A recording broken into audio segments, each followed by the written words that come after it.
Hello, this is my Rome haul. So this is my third city, so I did one for Dublin, one for Paris, and this is the Rome one. And this is the one we bought kind of the least amount because it was our last city and we were running out of room. So I'll show you the little bit of stuff that we did do, and at the end just tell you a quick what we did each day and then any tips I have. So I will get into Colosseum stuff. So my husband got this little magnet, I think from one of the little street vendors. This was €1 and kind of highlights all the big things, and just a little magnet on the back. And then he got a little Colosseum, because you have to get one of these. This one he actually got in the gift shop in the Colosseum, so I think this was €5.95, but they had ones very similar for $1 on the street vendors. Then he got this little Roman coin. And I think there was 4 different ones to choose from. If you can see it, he got that one. And that's the back of it. Can't remember how much this one was. And then he got another little one from the same little shop. And I think that is all. Oh wait, he got this too from the little shop. I think this was 15 or 20 euros. It comes in that little box, and they have a few other styles. And then, so we did the Colosseum, and then we did the, went to Vatican City. So then we got this little coin. It is the 2017, I think, Roman, or Vatican City coin, I think. Or maybe it's the other year, because they were sold out of one of them. This was 350 euros.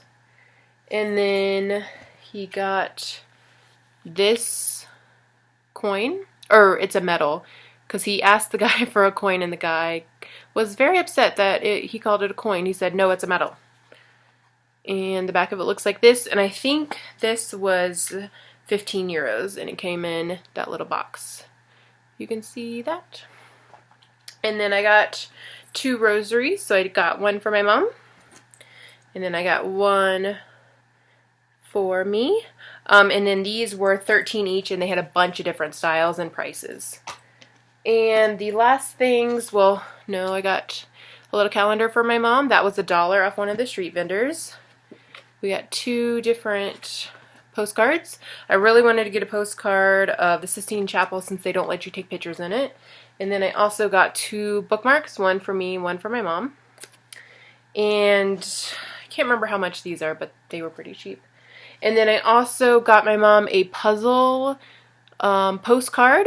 So you undo it, then put it in an envelope, and you can mail stuff straight from Vatican City. So I bought this right in the little gift shop, walked not very far to like our left-hand side, and that's where the post office was. So you just tell them what it is, and I think postcards and letters are the same, just matters wherever you're mailing it to. So ours was obviously the United States. So we did that, and I think it cost €2.30, and then you just put it right in the mailbox. And that is all I got from Rome. We got there pretty late the first day, so we didn't do anything because it was almost midnight before we got to our hotel. The first day we went, or first whole day, we went to the Colosseum. We didn't have tickets, so we went immediately when it opened. We were there like 5 minutes before, and there was already lines. So the one thing for that is absolutely go early, or you will be standing in lines the entire time. So we got there, got straight in. We were able to even do one of the tours. It was like $5 extra, so it wasn't bad at all. And then the second day we did Vatican City that whole time, took the metro over there. Super cheap. We just did a 24-hour metro. We had tickets already bought for 10 o'clock for the museum and Sistine Chapel, which is another thing because there was lines absolutely everywhere. But with that, I got to skip the entire line, entire security, so I got to go right in with the people who I think were in groups, because it looked like those were the only other people, and then anybody else who had a ticket like I did. But everybody else, they weren't even letting them in. So I don't know if they just let a few in for people who don't buy tickets. But my one thing is definitely buy a ticket, or you will be standing there for, I'm sure, hours. And then that's all we really did. We were there for a few hours because the time you get there, walk through the museums, finally get to Sistine Chapel, and then we did the gift shops. And then we didn't eat there. We went back on the metro and ate somewhere closer to our hotel. And then we were gone by the next day. So super quick at the last one. But let me know if you have any questions about what I bought or about our trip or if you're going. Thanks so much.